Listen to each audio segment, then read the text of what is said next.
Welcome to this episode of Pondering Play and Therapy with me, Julie, and this week my very special guest, Simon Kerr-Edwards. Simon, welcome to the podcast. Hi, Julie. Thank you for asking. It's great to always talk about play and the many aspects of it. And we've had quite a long chat before we pressed record even. So, People Simon, that ruins the illusion. it does.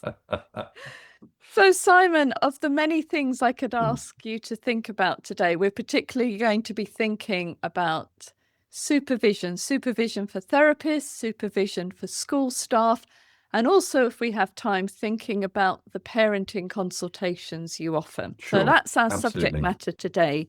But before we launch into that, Simon, tell us a little bit about you, where you are in the Yeah. UK, and how you came to be a play therapist. Oh, okay. I'll try not to take up too much time because that's a very long-winded answer to that. So I'm based here in Buckinghamshire, which is between London and Oxford in the UK. And I've been here for over 30 years now. And I'm in independent practice. I did used to work for a local authority and set up my own practice about 13 years ago, which has been just been really enjoyable because I've been able to meet lots of really interesting people across the whole world who are interested in play and play therapy. And I moved from some of the constraints that you find when you're within an organization to be able to follow particular paths and particular interests that I had. I did trained as a drama therapist originally. I don't know whether you knew that, but I did drama as part of my degree back in the early 1980s and was really interested in how drama brings people together to work together rather than drama as a sort of stage. It was more Mm, the mm, interactive, interpersonal nature of drama that really excited me. And I started working with teenagers straight away after I graduated. Didn't really know what I wanted to do, so I just followed my nose and just found an opportunity, and things grew from there. So that's where my first knowledge of therapy came from, was working with teenagers on this particular adolescent unit. And then I thought I would train as a drama therapist, and that was in the mid 1980s. It's still really fundamental, although I'm not practicing as a drama therapist now. It's very fundamental to me still. The whole idea of improvisation, of working with role and enactment is still something that really has helped shape who I am as a practitioner today. But then in the early 1990s, I was working in a family centre with children and families, doing parenting assessments, and I happened to meet Anne Katzenack, who was teaching on the play therapy course at what was then the Roehampton Institute, which is now the University of Roehampton. And she would come in and she'd do some supervision for us because we were working with really complex families and complex dynamics. And she came and did some supervision with us as a team. And she took me aside one day and said, Simon, I know you've got your drama therapy training, but it'd be great if you, because it sounds like you're really interested in play therapy. You must come and do a master's with me at the Institute. So I did. mm. And that was in the late 90s. I did the research part of the masters. It's very different to how it is now. Between you and me, Julie, the training's so much better now than it was in the past. That's not sucking up to anybody. That's just saying it because I see it It's in the students. evolved. It's evolved. I see it in the students coming through really well prepared for life in the therapeutic world. So it's great that things have grown and developed since then. So I did my master's and I got a job as a play therapist straight away. And that's 26 years ago, working as a play therapist, local authorities. I did a bit of work in CAMS. And then, as I said, I became independent and I can pick and choose what I do, but I'm still really keen to, because I'm quite more senior in my career, it's great to be still working with young children. And so that was going to be my second question to you, Simon, is apart from working with young children, where is play in your life, your playfulness in your adult life, not your work life, just day to day? I think one of the things that where I feel most creative, and I know it's just slightly, might be seen as a bit of an odd direction, but it's when I garden. You are not the first person Okay. to say that. We've had That's really several good. people saying That there's gardening something is that. really creative about it. It's first of all, it's really nourishing for myself and keeps me grounded, literally keeps me working in the earth and just getting out into nature and interacting and shaping it. I feel I'm playing with what Mother Earth has to offer. And of course, it's never the same. It's always changing. Seasons change. Even as we know in the UK and probably in lots of parts of the world, summers are changing, winters are changing from one year to another. And we're noticing difference. So I'm actually talking to the plants, but I feel, and the trees, but I feel as if they are sort of part of my life and my family. Yeah. And I do talk to my plants. I say good morning to them. I say good night to them. I notice the evening primrose opens at night, so that's on a different cycle to all the other plants. Everything else is closing up for the evening. They pop open, the evening primrose. And so before I go to bed at night, I often walk around my garden and whisper, not out loud. I live in quite an urban area, but I do whisper a little good night to the courgettes and hope they grow and that the snails don't get to them. Absolutely. Good. Yes. And it's ongoing balance, isn't it? Trying to encourage things to stay away and other things to come forward. Yeah. Well, but I'm glad there's another gardener amongst us. And that there's quite a few have been here. So you started your career in drama therapist, became a play therapist, and as we know, play therapy in the UK very much came out of drama therapy. It's been the route. And Roehampton Institute, now university, was a big part of that transition. And I suppose, as a batch play therapist, I'm very happy in that the Roehampton course and the other two courses are still going. And I don't know about you, Julie, but I just see such an enormous need for play therapists, other creative arts therapists to be working with children. And sometimes the struggle we have is matching the need with the funding and getting those things together. And that is a struggle. It's always been a struggle, continues to be. But I always feel that, hopefully we won't have to say this to the listeners out there, but play is such a language for children that they immediately understand. They don't have to talk, they can just play, and they immediately feel connected with adults through that medium. I feel, and it's interesting because I've been around long enough to see that I feel the research is coming towards play therapy, whereas I felt that we were for a long time a bit of but you were just playing. But now I think play is seen much more fundamentally as an expression of children, but also a means by which children can communicate really strong and powerful and themes in their lives. And it works on a physiological level as well as just a sort of a projective level. That I think play therapy is seen more now as really where significant work can happen than it was 20, 30, 40 years ago.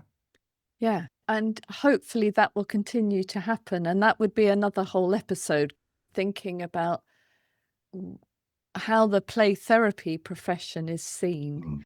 And of course, that's just one profession amongst others that help support children of all ages, including the child in the adults, I'm sure, as well. So thinking about, say, our students coming through from Roehampton, yourself, still as an evolving play therapist, at whatever age and however long we've been practicing, we still have to have and need clinical supervision. It's part Yeah. of our professional Yeah. practice. Could you tell us a little bit about how you view clinical supervision, how you became a Mhm. supervisor, what it means Yeah. to you? That's Yeah. three big questions, but tell us a little bit about clinical supervision as you see it. Probably best to start with how I came by supervision because I think Mm, that's influenced to where I am now. So when I was qualifying as a drama therapist, I'm not even quite sure it was compulsory to have clinical supervision back in the 1980s. So just to get that out there, that wouldn't have been expected as it would be now as part of our registration. As play therapists, we're expected to have it. That wasn't the case. And I think, but as I said to you in my sort of introductory bit, I met Anne-Kata because she was coming into our family centre and offering us supervision. And it was just a space to talk about just sometimes to talk specifically around particular children we were worried about and how we were going to work with them and work with the parents, because often a lot of the work was together, parents and children together, which I think is still a really important part of my practice, but also how it impacted us as human beings, as professionals, given the high demand on us to working with children who are on the threshold of coming into care and the enormous impact that has on children's lives and how we viewed that and being able to explore our values and biases around how we saw children and families was really useful. So I had a very much a grounding experience in mm, how clinical supervision worked. I had, but to go back a little bit, I'd started to. I think I before that I was supervising some drama therapy students. Now I was fresh out of college. I'd only just qualified myself, but mm, because then, as now, there's a big shortage of clinical supervisors. You are often called to be the next generation of supervisors. So I got into supervision to being a supervisor quite quickly. And as I said, I had this experience with Anne, and I did a couple of courses back in the 1990s about some of the principles and models of clinical supervision. And some of those I still use today mm. as useful in terms of conceptualizing how we might think about the work that we do. And I yeah, so I then started to certainly once I became a play therapist, as I said, there's a shortage of play therapy supervisors. I began to be approached, and now I have half my practice is probably supervision alone. I do individuals at the moment. I haven't got any groups running at the moment, and I largely see play therapists or child counsellors. I've been doing so recently, doing a lot of work with the Centre for Inclusive Education at the University College London about supervision in schools, doing a lot of supervision with teachers and senior leaders within the education system. And I don't know how it happened, Julie, but I ended up knowing quite a bit about supervision, but it wasn't something I didn't plan to do that. It's just something there's just opportunities came and I took them. Mm. I don't think I've got any special supervisory powers that are any better than anybody else, but I've certainly through working with supervisees from all professional backgrounds, the big thing is I learn so much from them. Mm. Although I think sometimes people think, oh, people are coming to somebody more experienced to learn from them. But actually, we, the experienced person, are also learning from our supervisees and growing our knowledge and ourselves through the conversations that we have. And I, I love every opportunity to talk play and therapy as we are doing today. Certainly, I see you certainly within the BAPT play therapy world. I see Simon as the Mm. supervision person. And Mm. as you say, it's not something you particularly aspired to or made happen, but as happens with many of our careers, it just tumbles out that way. yeah, it's just having space, just seeing an opportunity, thinking, I'm interested in that. So I'll follow that. And it just, sometimes it takes you somewhere. And there are plenty of things that I've done in my career where take me into blind alleys or into cul-de-sacs there where Mm. I've not particularly taken it much further. But yeah, I am passionate about supervision. I know Robin Show has written a book, passionate supervision. And I think it's really fundamental. And when it works well, it's really holding the practitioner and holding the work that the practitioner is doing. It's a real container for that. It's both ensuring that the work here remains ethical, that the public are protected, and the needs of the children and the families are really important within the supervision conceptualization.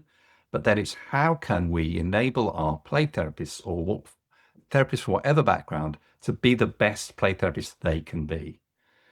Yes. And it's hard to sustain it. It's hard to sustain careers in the therapy professions because there's a lot of demand on you, and a lot of demand on yourself and on your resilience. So I think see supervision as a sort of almost like a safe place where you can come back and sort of just reflect on what's been going on and regroup and reshape in order to be able to go Mm. out there and be the best for the children and families that you're working with. And in a moment, we'll think about a model that's to do with a house and 6 rooms, which has really intrigued me recently. But just in what you were saying there about the supervisor being the container for the supervisee, Mm. whether that's the therapist, an educator, or whatever, Yeah, and then that person, that professional, then also being the container to their yeah, clients or the young yeah, people or the yeah. families that they're caring for. Mm. And I'm wondering 2 things as we think about that is who then contains Mhm. the supervisor, and also where do personal therapists come into this?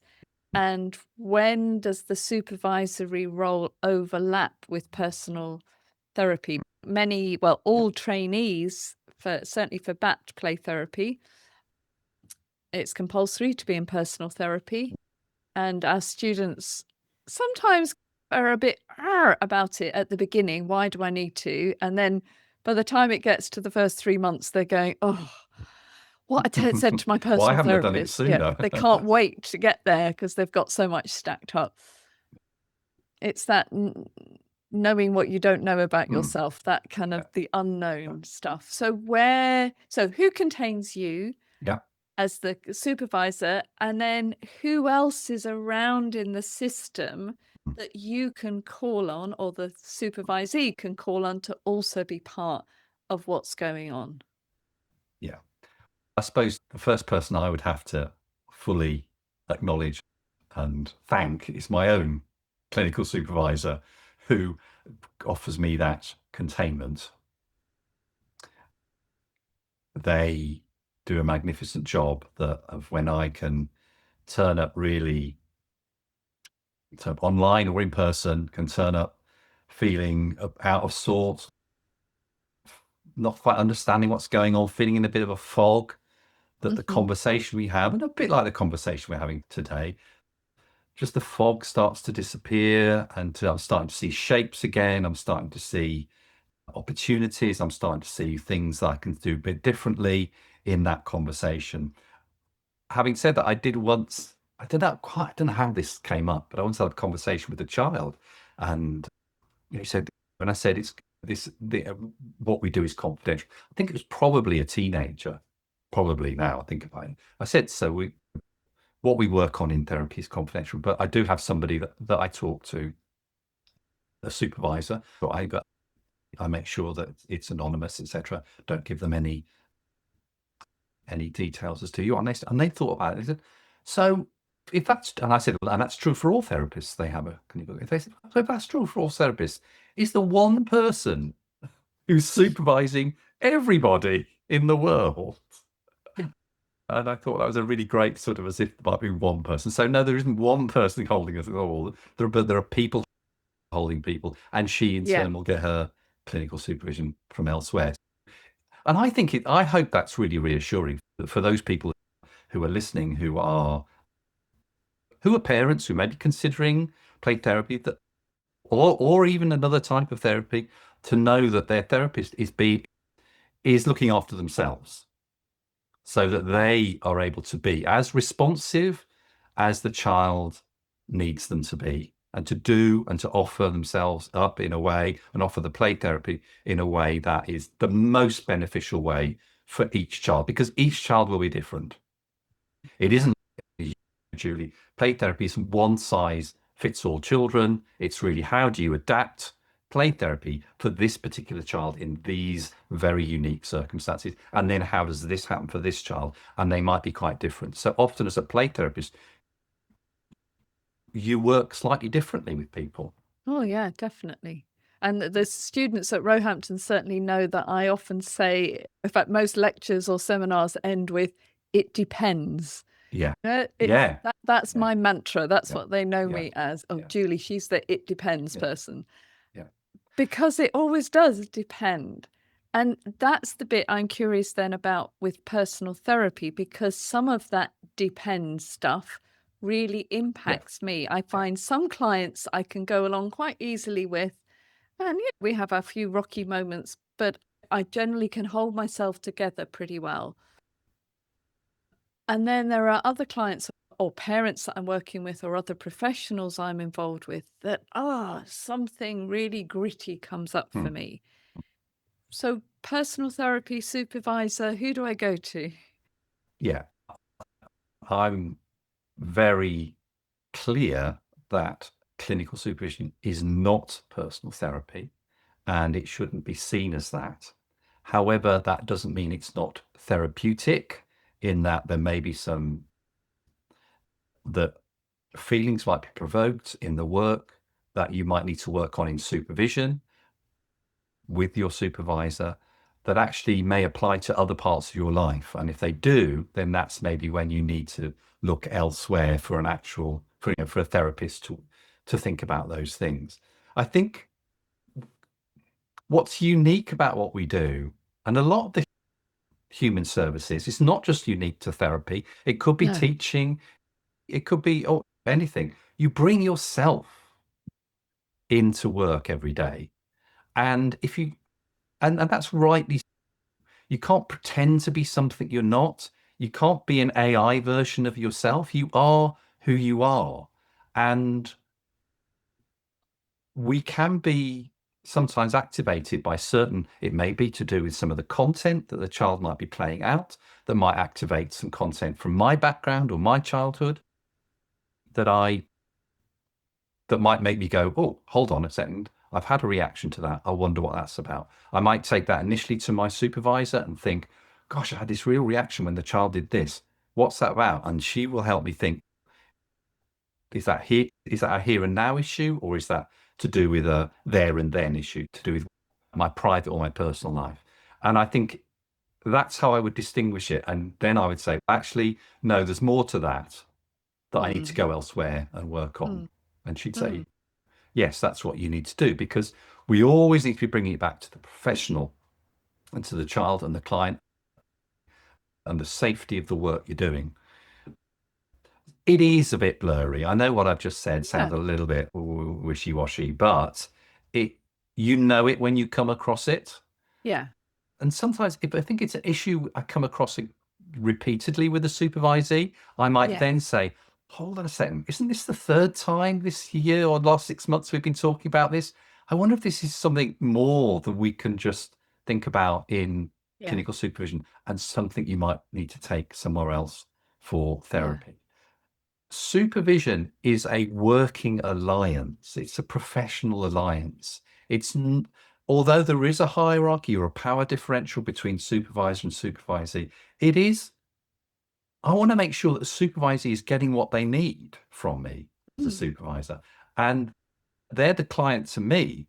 And it's not just what I think is right, but what do they think is right, and we're trying to work together weave in together how I might offer things that they need, and they bring things that I can respond to. So therapy's a different exchange, really. It's a very different exchange. It's not a professional exchange. You're not talking to another professional as a professional. You're talking to another professional as a client. Yes. So then thinking about supervisee and supervisor, and what you've just said there about the power dynamic, I see that shifting over several years when it's a student and a clinical supervisor who's supervising practice of a student. That has a different dynamic to, say, 3 or 4 years into practice, where it's much more a professional exchange, but one person is being served by the other because they are talking about their clients and their practice. And the other may be offering some thoughts from their own practice, but that's not the purpose of what you're doing. So I see that developing over time, that sense of being able to question something your supervisor has said, or to say, I know you suggested I did that, but actually I went ahead and did this, and I did that because. So that I see that developing over time. And gradually what I see from supervisees is they then begin to come with what, as you said, with what they need. And there are a few times where sometimes I might spot a need or something that needs to be attended to that isn't in the arena yet. And I might say, I think we need to think about safeguarding here. Or I think we need to think about your paperwork in relation to GDPR. And I might bring in some of those more mechanical, logistical things in. So I want to go back to this image you shared with some colleagues at a training day a couple of weeks ago, which was about 6 rooms or 6 supervisory spaces. Now, this doesn't come from you, and I'm sure you'll acknowledge who it does come from. But could you tell us about the rooms and why that's become an important part of your supervisory practice to think of those rooms? So Daphne Hewson and Michael Carroll came up with the idea of the supervisory spaces. I think it's 2016, but people can look up what the year is. And I'll tell you why I like it, really. It's because I find it really easy to understand. Now, you were saying just before, Julia, about students and how they become new qualified professionals. And there are some models of supervision which are called developmental models that sort of help you track that going from novice to professional. And they are important supervision models. And I am aware of those when I'm working with supervised students, particularly, or newly qualified practitioners. So the Hewson and Carroll supervisory spaces. So the idea is that supervision operates in different spaces. Now, so when we come into a room with somebody and we start a supervision, we'll be what's called the sitting room. We'll be becoming comfortable with each other. We will, how have you been since I've last seen you? How have you managed the hot weather? The niceties that we have in the sitting room. And sometimes you might stay in the sitting room a bit longer because, I don't know, an issue has particularly come up that the supervisee might need to talk about that's blocking them from getting on to the heart of the matter, which is to them to think about their clinical practice. I don't know, their car broke down and they're frustrated and they were late or something like that. They have to get out a bit of frustration about something, some barrier or some obstacle they've had to encounter. So we're in the sitting room. Now, I'll come back to the sitting room in a minute. So that's where we'd start, in the sitting room. So the principal part of the supervision is to move with the supervisee into what they call the studio. Now, the studio is where you examine, you work together to look at what's going on. The supervisee gives an account of their work and you as a supervisor respond and question and comment, and we work around the issues they want to work on. It's a bit like you're working on a painting. You're working on the painting. You're working the painting together, putting a bit more color here, putting a bit more color there. So then you move into the studio. And then the third of the three major rooms, sitting room, studio, is then the observatory. What have we noticed about how we've been working together? What have we been noticing? What's the bigger picture? Let's step back from this a while. Let's look at it from a maybe more of a systemic lens. What's going on at work, for instance, if people are employed or working in particular schools? So how is that impacting what they're able to do? So it's moving between the idea of the sitting room, the studio, and the observatory. Now, you said there are 6 rooms, and there are 6 major rooms. So the other 3, so they encourage us to stay on this ground floor to try and move between those rooms. But what they want us to do is to move together. There's no point in me getting into the observatory when the supervisee is still in the sitting room. We've got to find a way of moving together between those different spaces. We might go to the studio and we might be thinking about a particular child, and then we might move back to the studio. How did you feel about that? That sounds really challenging. So you might go back to the sitting room when the supervisee can think about the impact on them of that. And then you might go back to the studio. And then you might think the observatory might be, so does this are these issues to do with the space you're working in, or has this happened before? And so you're moving together, but there's no point in being in different rooms. If I, as the supervisor, trying to be in the observatory and they want to be in the sitting room, we're going to communicate. So that's the ground floor. They have 3 rooms on the upper floor. They have the office, they have the lecture theatre, and they have the exam room. So sometimes we might have to go into the office. So that might be, first of all, even just, although this is a function for sitting, I see the office as sometimes we need to, when are we going to meet next? Yeah. How diary. long for? So diary stuff. That's what you do in your office. You have your calendar. How are you going to get that together? And there's no point in me trying to talk about where we're going to meet next when they're still talking, when they're still back in the studio. So again, we move to the office, but the office might also be thinking about regulatory issues. You mentioned GDPR, registration issues. So giving somebody a reference, for instance, they're thinking about getting a new job. Would they put me down as a referee? That's perfectly fine for them to do that. We may talk about, so the office might be procedural stuff that we might need to take care of.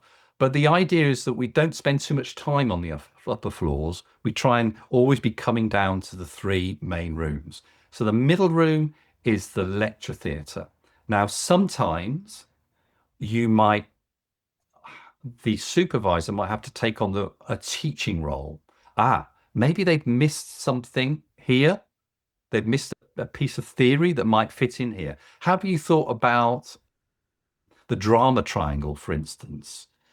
Or have you thought about particular bits of maybe neurodiverse practice, whatever? And you might need to point them towards some teaching. Yeah. I'm not perfect, and I don't know everything.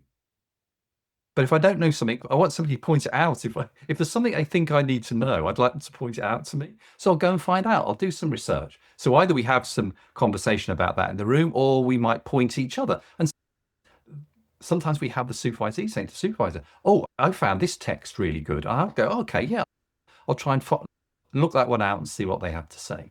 So that teaching room is maybe me as supervisor, but it may be the supervisee teaching me as well. As I said, I trained nearly 30 years ago, so a lot has changed since then. I've had to, when you have a long career, boy, is it hard to keep up to date, because the texts that everyone was talking about back in the 1980s are not the ones being talked about now, although I think some of them should be. And then we have the exam room. And I think particularly this might be true for students, because you are examining their practice as a supervisor. a gatekeeper for new professionals coming into the professional field. And you have to ensure that they meet certain standards, certain core competencies, as we would call them.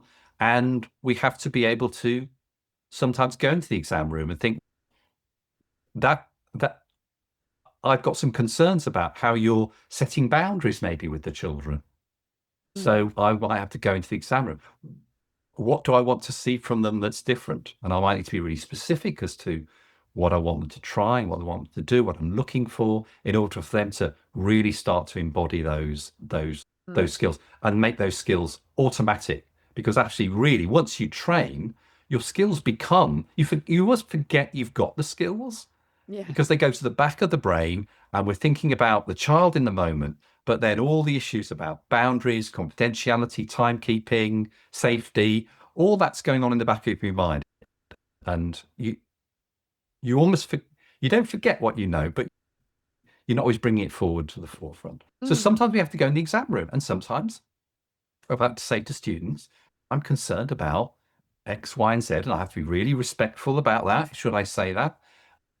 And make sure that they understand what I'm seeing that makes me concerned, and how are we going to work on that together in order for you to meet the core competencies that are needed so that you can safely practice in the community. Because once people are qualified, they are qualified, and we do have a registration body and we do have clinical supervisors, but people are then out in the community practicing, and there is scrutiny on that, but it's not there all the time.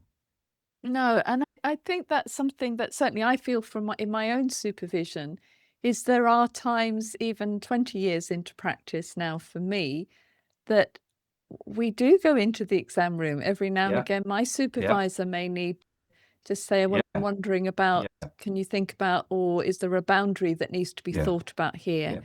And I'm very grateful that I have that sort of buffer. I have somebody who ultimately, if I'm wandering into unsafe or unwise practice, do you know what, Julie?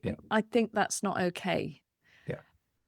And that's where building that relational trust is so important, that together we can go into those rooms and it not becoming shameful. Yeah.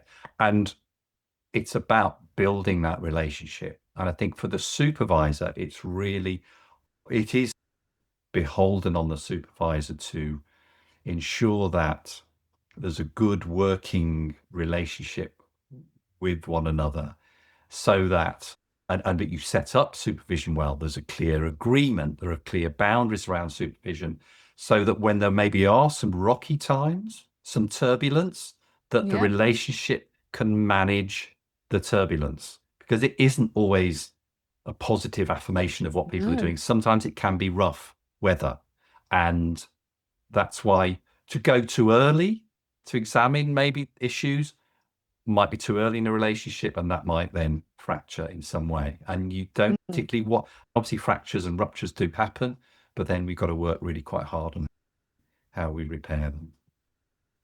And as you're speaking, Simon, I know we've got one other layer to go into, but although we're talking as play therapists, of course, I think all of these rooms that we've talked about so far would also apply to social workers in training, perhaps foster carers and their ongoing supervision. Anything where you're in a professional practice and you're part of a professional body and others are calling you to mind, but also ensuring that your practice is safe for you and for the clients, whether they're pupils, foster children, whether they're social work clients, whether they're therapy clients, that in order to do this work, we do need other people to support us, but also challenge us. And it's that challenge that can sometimes feel really gritty. It's certainly my experience of supervision hasn't always been, I wouldn't always say it's nice. It's exhausting. I often lie down for half an hour afterwards. In facilitating supervision for others, it again it takes a lot of energy. it's a rigorous process, and Rigorous. I like that word. it should be rigorous because that's what the public deserve to know. That's we're holding each other to account in what we do. Now, of Mm. course, we do it in a really thoughtful, well-intentioned way, but sometimes our intentions don't always match actually how things are received by other people. And I might think I'm saying something in the studio which is well intended, but it might be heard by my supervisee as being in the exam room. Yes. Yeah. So you can see how quickly we could be. And if I keep going, and if I don't realize actually they've moved rooms to me, Mm. we need to, I might need to point that out. We're in different places at the moment. How can we Yes. come together in the same place? Do they need to Yes. join me back in the studio, or do I need to join them in the exam room? Yeah. And that I'm thinking especially about that exam room, depending on how you were perceived and perceived the world as a child or a young person, the exam room, certainly for me, would be a very familiar place. So I'll Mm, often jump into the exam yeah, room, whereas others yeah, were yeah, just getting out of the armchair in the sitting room yeah, and might have just been wandering upstairs. But I've taken us or taken myself to the exam room so I can hear the critical yeah, voice, even though that isn't yeah, what's been sent out yeah, by the other. yeah. And that's where, certainly for me, and I'm sure others and some of our students, is the personal therapy comes in then. Mm, If I keep mm, finding myself in a different room to my supervisor, that that's me. That's stuff I yeah, need to take yeah, care of. yeah. Simon, take us below Okay. stairs. Okay. So we've got the 6 rooms above. We've got the ground floor of the 3 sitting room, studio, observatory. Then we got managers office, managers. No, the office. Sorry, I misspoke there. Office, lecture room, exam room. Below stairs, they've got 2 further rooms, which they would like us to avoid: the manager's office and the cellar. So the manager's office being different from the office in that the supervisees work. That isn't the relationship that generally happens in clinical supervision. They can advise, but they're not scrutinizing every single bit, every single decision that supervisee makes.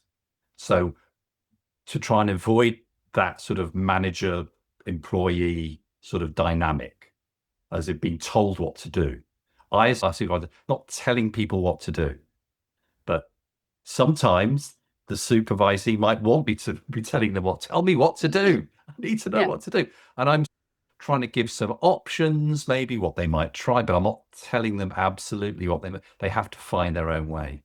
So again, I think when you're new to the profession, you might want to be down in the manager's office because you just thought, just tell me what to say to the child. And I'm going to say, well, I can't say it because this is how I'd say it, but how you'll say it is, or shall we role play it and you can try out how you might say it, Yeah. etc. There are ways of getting out. So that's bringing us back to the studio. So that's the manager's office. And then there is the cellar, which is almost like a. I know you came to my presentation, and I have a little image of the cellar being this dank, moldy, dark sort of space, and that's obviously just to try and conceptualize it for people. It's I see it as a place of shame that actually it's somewhere where we feel really rubbish about what we do and rubbish about who we are.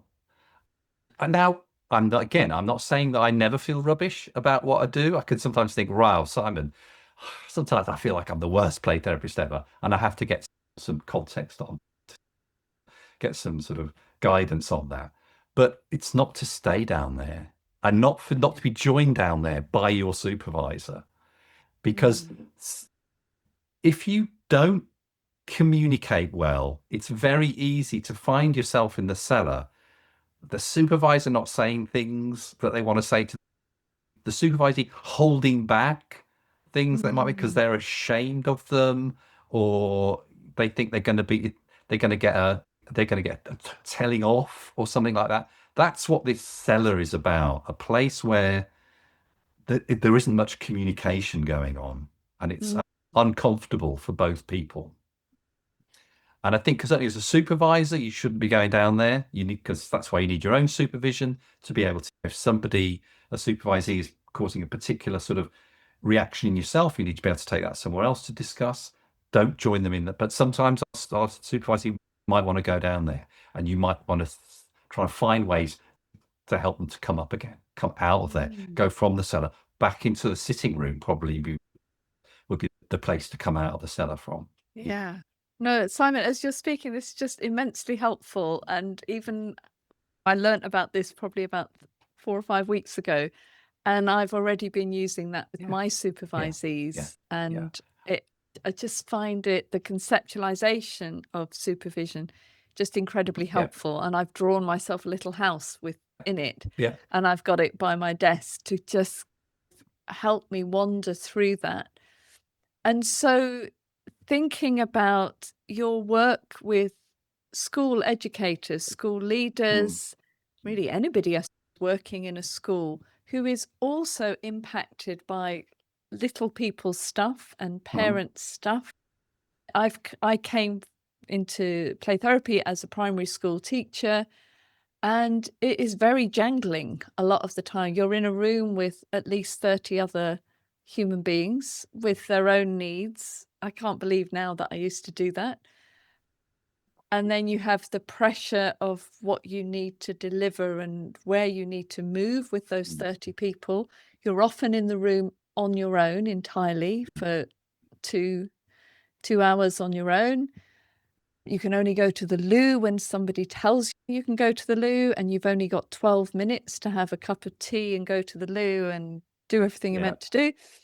So I absolutely, came out of teaching in order to be a therapist and actually find the pace of therapy work so much easier than being in a school environment. And I know in a school, though, in the school I was in, there was the very loose staff room peer supervision of, oh my God, I just had this and this has happened, or I can't wait to tell you, I had the most brilliant maths lesson with this group. The staff room, or sitting on the edge of somebody's desk, was the supervision that we offered to one another. Teaching assistants, kitchen staff, caretaker, we were part of the supervision loosely for one another.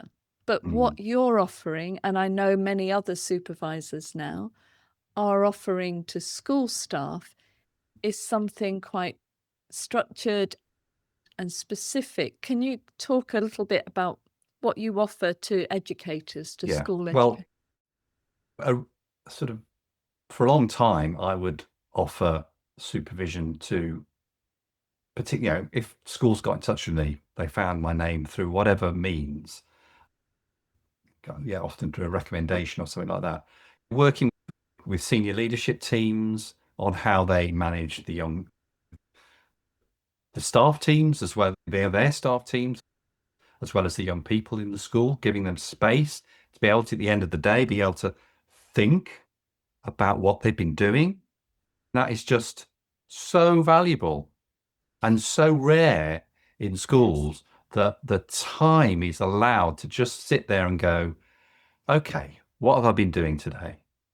And then just exploring the complex dynamics that teachers have to manage. As you said about the classroom with the 30 children in, maybe sometimes on your own, or maybe with 2 TAs who are also looking for your guidance and support, who are working with particular teaching assistants, who are working with particular children. So there becomes these bigger, wider dynamics. It's not even just, and being on all the time, being on all the time. It's performance. It is performance. You think about, I think of Irving Goffman when I think about their front stage all the time, their front stage, and the staff room is off stage, where they can maybe say some of the things that have been building up over time.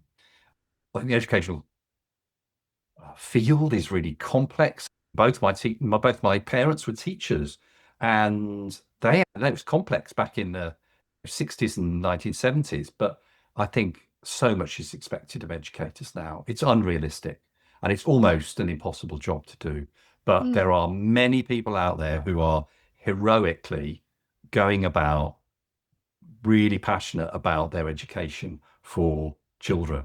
And they too need a space in which they can just think about what they do. They're so reactive in school. This has happened. Yeah, sorted that out. Oh, yeah, sorted that out. Yeah, yeah. It's all about problem solving. There's very little space for reflective practice, Yeah. which is why I became involved with the Centre for Inclusive Education, teaching supervision skills to senior leaders.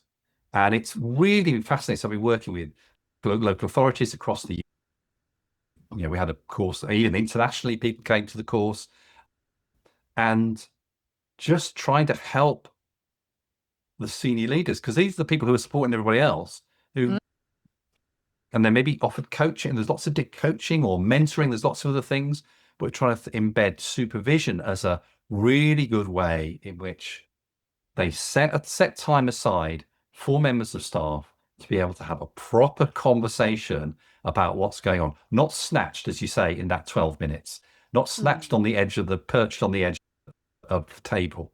It's actually in a room, thinking together. Of course, there are hierarchical issues, because when you're meeting with this member of the senior leadership team, there's hierarchy involved in that. So there's a power imbalance.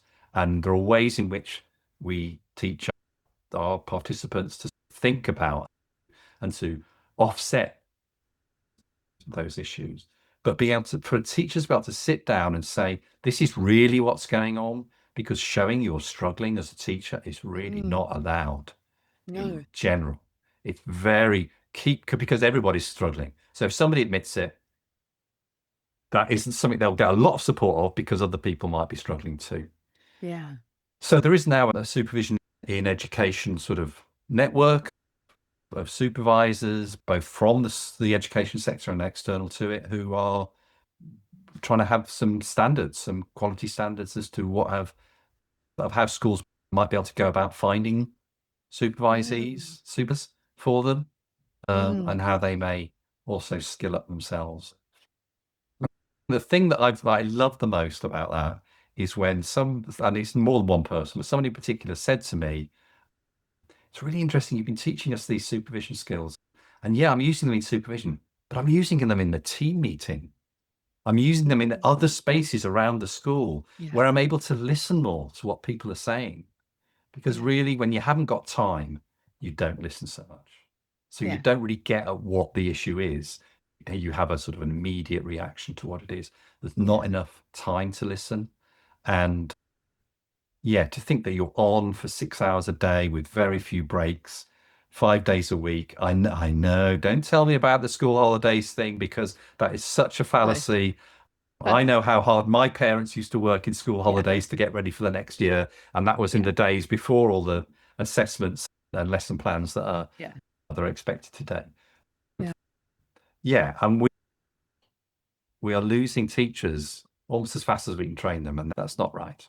We're losing them faster than we're training them at the moment in England. And that's something, that's a whole other set of episodes. But just in the last 5 minutes or so, Simon, that what you talked about there was teachers having the capacity and being given the time and it being respected to listen. And before we came on, you were talking a little bit about some of the work you do with parents. You call it supervision, you call it consultation. But I'm wondering if there are some parallels with parent consultations and where listening fits into that as well. It's funny you should say that, Julie, because what I didn't say to you earlier was I started offering parent consultations when I was first approached by teachers themselves, who were saying, I stand in front of a group of children every day, I tell them what to do, they do it. I know that's a characterization of a teaching session. I'm in control, and things happen and people listen to me. I go home, my kids won't listen to me. My kids won't do what I ask them to do. I can't get their shoes on, can't get their coat on. I'm a teacher. I'm supposed to be the person people listen to. But when I go home, and they found the person found it really hard to speak up, to say they needed help with Yes. their own child, because everyone just expected, oh, you're a teacher, you know how to parent children. Yeah, you're great with kids. Yeah, you're great Oh, with kids. no. Exactly. So that's what got me started in parent consultations. Ah. That direct, it was teachers coming to me saying, I'm a teacher and I'm embarrassed to say I'm having trouble at home. I've got nowhere else to Mm. go with that. So I got into Mm. offering parent consultations, and I started thinking, well, as I said, I used to do parenting assessments back in the day, back in the 1990s. So I've done a lot of theories around parenting. And isn't it great to have somebody as a parent, to have somebody to come to and talk to about what's going on at home? What is going on at home? Because parenting isn't easy, but there's no real professional body that offers parents, particularly parent support. There are lots of little there's groups, and obviously usually voluntary bodies doing that, but there's very little being offered to the parents themselves. And happy parents lead to happy children. I know it's a bit of a cliche, but I think generally it's true. If you feel confident as a parent, you can be assertive with your children, but not authoritarian with your children, Yeah. then you will have a happier household. And I said to you earlier, the book I always turn to is Maslich and Faber's, and I may have got it round the wrong way, How to Talk So Children Will Listen, and How to Listen So Children Will Talk. And for me, that title alone is really well worth examining. How do we encourage our children to talk to us, come to us with issues, and how do we listen to those when we've got a very busy, stressful, got work to manage, we've got home life to manage, we've got caring for elderly parents to manage, whatever. And how do you listen to, still keep on listening to your children? And that's tough. That's tough. I've had, I've learned that through doing it, and I've learned that through training, but have to take up the offers that your children give you to be able to explore them some more, and not, "Oh, I'm too busy to do that. I'm too busy to do that," which of course we're busy. Again, the time factor is something that often we feel under pressure from. So yeah, I see parents just come and say, this is what's been going on. And we talk it around with somebody who's not going to judge them. Mm. They feel anxious about going to anybody at the school gate because they feel that they'll be judged, or it won't be confidential, etc. I take my child for play dates, but then they won't leave. They create a big fuss, Mm. and I feel so embarrassed, and it's in front of everybody else. And when you're a parent, you're on public display. My child in the supermarket won't listen to me. They're trying to Mm. get all the things off the shelf, and I have to take them because I've got nothing else. I haven't got any other care to be able to call on. So having somebody, just yeah. So I think supporting parents, it's a privilege. It's an absolute privilege, because no two children are the same, no parents are the same. There's always some dynamic, and parents deserve more if you're going to bring up healthy, happy kids. And that cycle of being listened to, or being Mm, offered empathy, compassion, curiosity by somebody else, yeah, seems in yeah, the human psyche to allow us to offer that to the next person yeah, down the line. yeah, That might be the yeah, child, the teenager, yeah, the elderly yeah. parent, the partner. And the same as if I've received from my supervisor, I feel the next day Mm, I'm a better yeah, supervisor. yeah. If I've been the supervisee and have received and been built up and listened to and molded back together again, Mm, yeah, then I am in better space to be able to yeah, offer that to the next yeah, person. yeah. Because we can very easily feel pulled out of shape.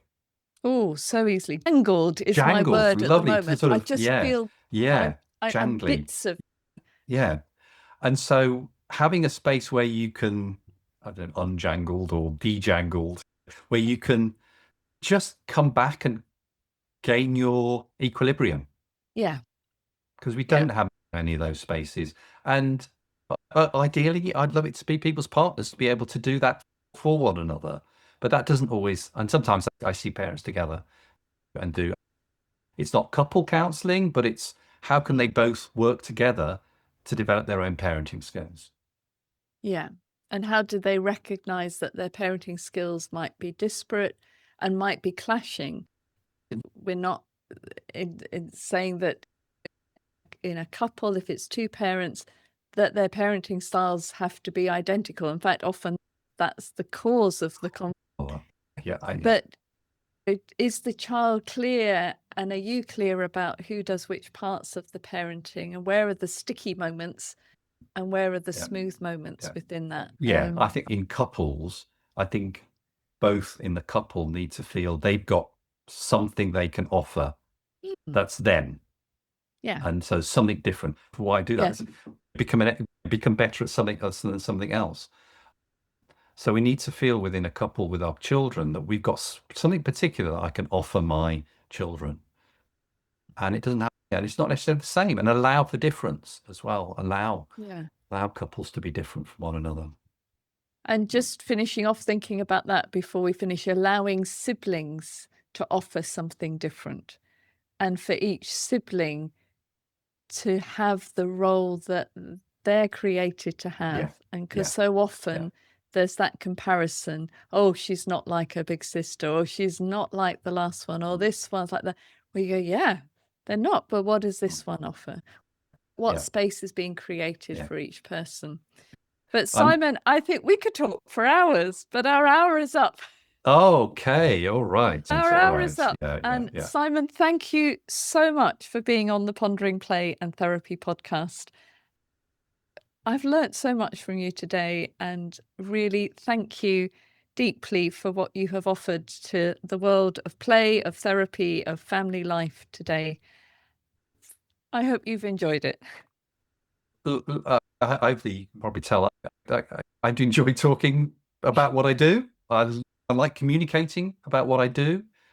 I think it's very important that we do that, and in a respectful way, in that we as therapists, parents, children, social workers, teachers, everyone's trying to do their best. Yeah. And it's not a criticism to need support.